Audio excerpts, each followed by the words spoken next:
Alright guys, so I stumbled across this video from Charlie Kirk in which there is this guy who, presumably based off the title of the video, was a BLM supporter, okay? And he had a come to Jesus moment at what looks to be a Turning Point USA event. Now, this footage looks pretty old, but I don't know, it could have been recent. In the video description, it doesn't really give much information about exactly when this took place.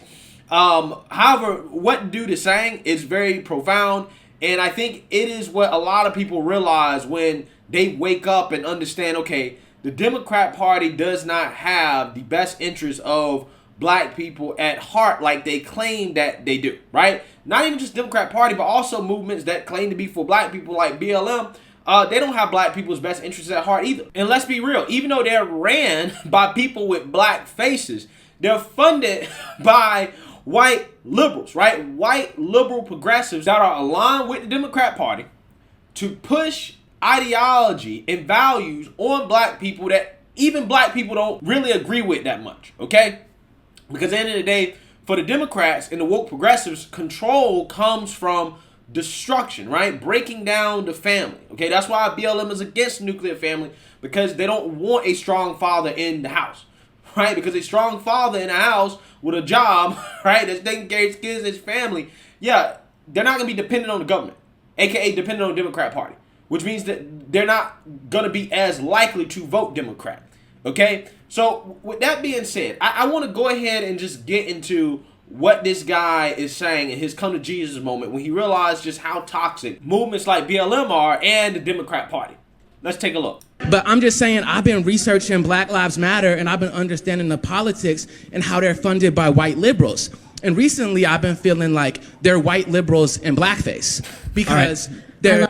Yeah, so I've made this argument before, right? If I was to create a white supremacist organization, right? If I was to do that, I would create an organization that literally is exactly like Black Lives Matter, right? Because if I was a white supremacist, what I would do is that I would advocate to destroy the family, right? Take the father out of the home, okay? I would advocate for mothers and women to run the community, right? To be the figureheads in the community, okay? That's what I would advocate for. I would advocate to defund the police, okay? So that the criminals can run the neighborhoods, okay? Defund the police. I would advocate for extreme gun control, okay? So that people can't defend themselves, okay? I would advocate for that. I would advocate for unlimited access to abortions and Planned Parenthood in every neighborhood. Why? So that you can abort all your babies and not grow your population, okay? Those are all things that BLM and a lot of these progressives are for. And in my opinion, again, if I was a white supremacist, that is what I would be for as well too. So again, I understand exactly where this guy's coming from with this point. Because all of the things that BLM wants from a policy perspective, from a value perspective, are things that are detrimental to black people. They're white liberals in blackface. When I say that, it's because the white liberals is all about feminism, LGBT. White liberals don't really care about black people. That's I correct. realize white liberals don't really care about me, bro. That's correct. I'm off the plantation, bro. I'm off the plantation, bro. I escaped the plantation, bro. I'm empowered. They don't want me to have power. They want to keep me dependent. But I'm realizing this. They put white liberal ideas, LGBT, women, non-binary, white feminism, all that Hillary Clinton stuff, put it in blackface. Hey, facts. Look, let's be real. We've said this time and time again. Most black people, black men specifically, we're stereotyped to be very, very homophobic, right? They say black men are homophobic, that the most homophobic community out there is black people. And they say that for a reason, okay? Because black people, particularly in the South, are still pretty religious, right? Pretty religious and pretty conservative, even though they tend to vote Democrat because of the racism boogeyman that the Democrats put out there against Republicans. But that doesn't necessarily mean that the conservative values aren't there. They're there, but it doesn't match the voting patterns, which is a problem. But regardless, what I'm saying is that there's a lot of people in the black community that are not down with a lot of the stuff that is being pushed from the left on black people, particularly on black men. Okay, when it comes to this whole movement to feminize black men, to make it normal to wear dresses and stuff like that, a lot of people are like, nah, bro, we're not down with that. Again, it's a reason why black people are stereotyped as being homophobic, okay? And I'm not saying that as if that's a good thing or a bad thing. I'm just saying it in general. There's a lot of people that do stereotype black folks as being one of the most homophobic communities there are because of the stigma associated with, you know, homosexuality in the black community, okay? So with that being said, seeing the Democrats try to push that on black people, I think it's interesting considering how it's one of those things that isn't necessarily as accepted. Because if we say it, it's going to be too bad. So then Black Lives Matter, it started by 3 lesbian women. It's not really supporting black families. Who are Marxists as well, too. Let's not forget about that. My question is, what do you think that has to say about the movement that they don't mention anything about black fathers on the website? I'll tell you what it... Because what it tells you about the movement is that they're not interested in the black man.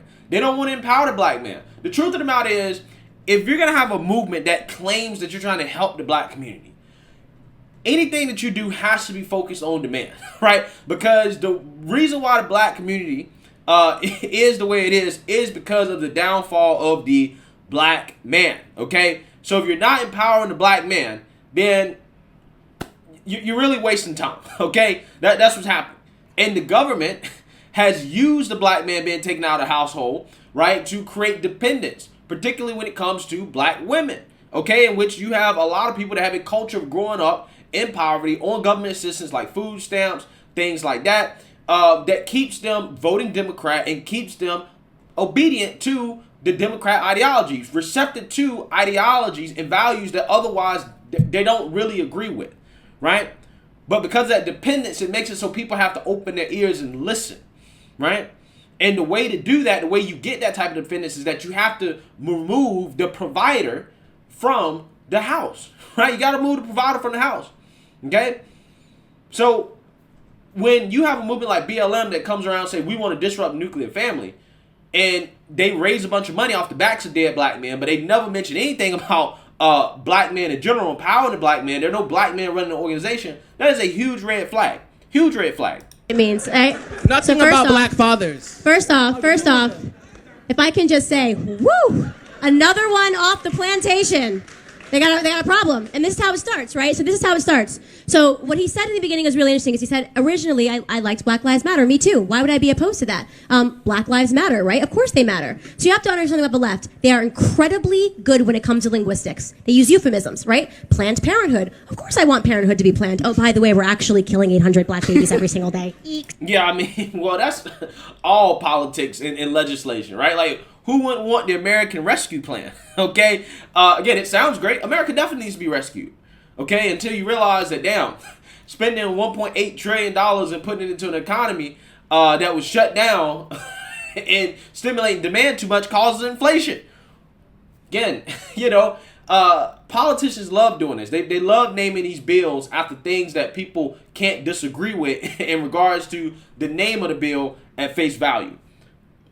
So this is what they do. They manipulate you by using a term that no person in their right mind would be against, right? Who would be against Planned Parenthood? Who would be against Black Lives Mattering? But the truth is, when you do a deep dive and you start to look at the finances, you're exactly right. People that are in control, Black Lives Matter is a political arm of the Democratic Party. Call them what they are. And their idea is to keep black people, as you just mentioned, enslaved and dependent via their emotion and their anger, right? So what I would say to you first off is to encourage you to keep going and to keep doing a deep dive, because that's how it started for me, right? It was one thing that didn't make sense. It was this constant narrative being shoved down my throat. But when I deep dived on these organizations and looked at who was funding them, it never really lined up to the things that would make the black community better. You mentioned that that you realize that they don't promote straight black men, right? They never talk about the things that matter, black fathers in their home. That's because they don't want black fathers in the home. Facts. They don't. Again, the poverty rate for single black mothers is over 30%.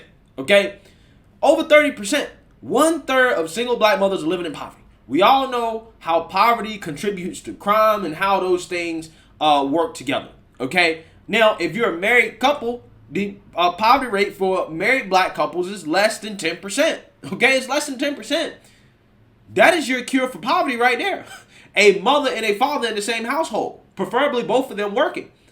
That is your cure for poverty. You don't need any Democrat policies to pull the black community up or to get people out of poverty. What you really need is traditional family values to be pushed and to be empowering black men with the right mindset to pull ourselves and our own communities out of poverty, right? The formula is right there in front of you. But no. The Democrats wants to sell you dependence, right? They want to sell you dependence and then also throw along with it all the other things on their woke social agenda as well, too, that this guy has talked about. Make Bingo. no mistake. So congratulations to you. Keep digging. And can somebody at Turning Point USA get his stuff so we can hire him? Right?